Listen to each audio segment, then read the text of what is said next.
Бул хадисти пайгамбарыбыз саллаллаху алейхи ва саллям не деді? Иннаху мен яиш минкум фасайара ихтилафан касиран. Силердин араңардан бирөө көбүрөөк жашаган болсо, алар ихтилафан касиран көптөгөн талаш тартыштарды көрөсүңөр деп сахабаларына айтты. Мен өтүп кетем бул дүйнөдөн.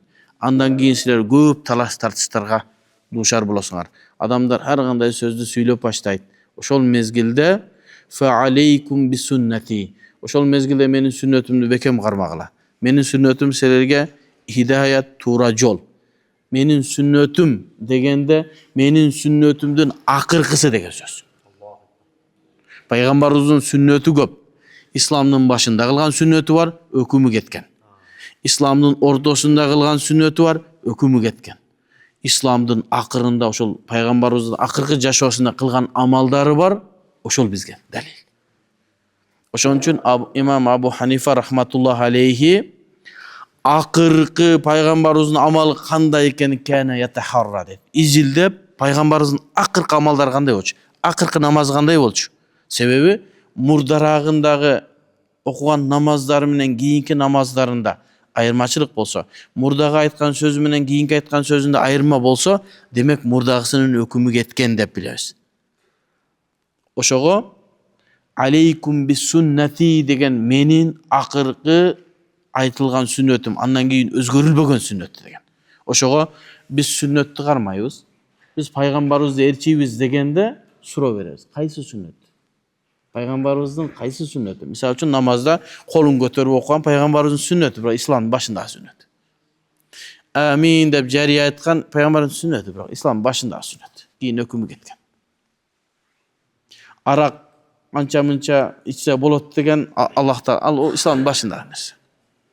Демек, бул хадисте фа алейкум би суннати дегенден максат менин акыркы такрир болуп ислам жабылгандагы сүннөт. Ва суннат хулафа рашидин, андан кийин 4 менин орун басарым рашидин, туура жолго баштаучу менин халиф орун басарларымдын сүннөтү деди. Ошондон алымдар айтты, демек сахабалардын сүннөтү дагы сүннөт экен. Ошого Ханафи мазхабы башка мазхабтардан айырмаланып, сүннөт деген эмне десе, каулун наби саллаллаху алейхи ва саллям ва фи'луху ва тақрируху. Пайгамбарыбыздын айткан сөзү сүннөт, акыркысы, амалы сүннөт, жана тақрири сүннөт. Тақрир деген нерсе пайгамбарыбыз бир нерсени көрүп, ошону тыйбастан ошого макул болгондугу.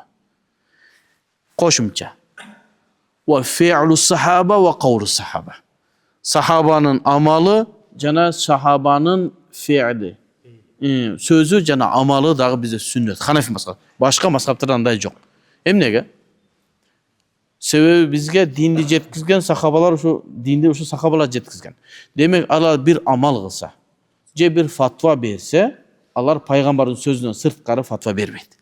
Эгер сахабалар бир амал кыла турган болсо, пайгамбарыбыздын бир хадисине каршы келсе, демек биз пайгамбарыбыздын хадисине эмес, сахабанын амалын алышыбыз керек. Чөчүп кетпегиле. Эмнеге? Кантип пайгамбарыбыздын сөзүн албайбыз, сахабанын десе, сахабанын амалы акыркысы түшөнбөйт. Демек пайгамбарыбыздын жанагы сөзүндө өкүмү кеткен деп. Ибрахим Нахаидин сөзүн кайра айтабыз.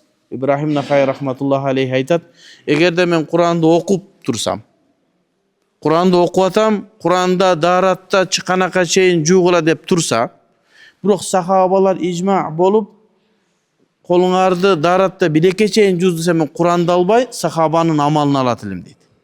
Бирок андай эмес. Биз чыканака чейин жууз. Эгер ушундай болсо дейт, мен Куранды окуп турсам дагы сахабанын амалын алат элем. Себеби сахабалар Куранга, хадиске каршы амал кылбайт дейт.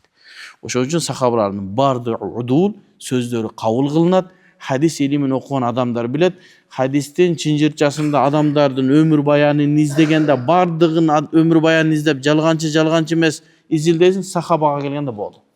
Сахабанын сөзүн кынтыксыз алабыз. Эмнеге? Себеби алар башкача махлук.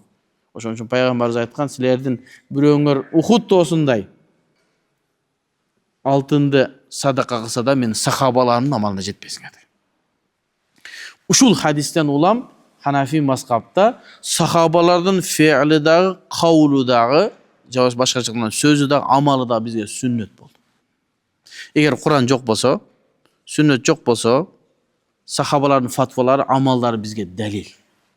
Далил алына турган булак болот. Кандай сахабалардын? Мен талат би suhbatihi bin Nabi sallallahu aleyhi ve sellem. Пайгамбарыбыздын жанында көп жүргөн улуу мужтахид мутлак сахабалардык.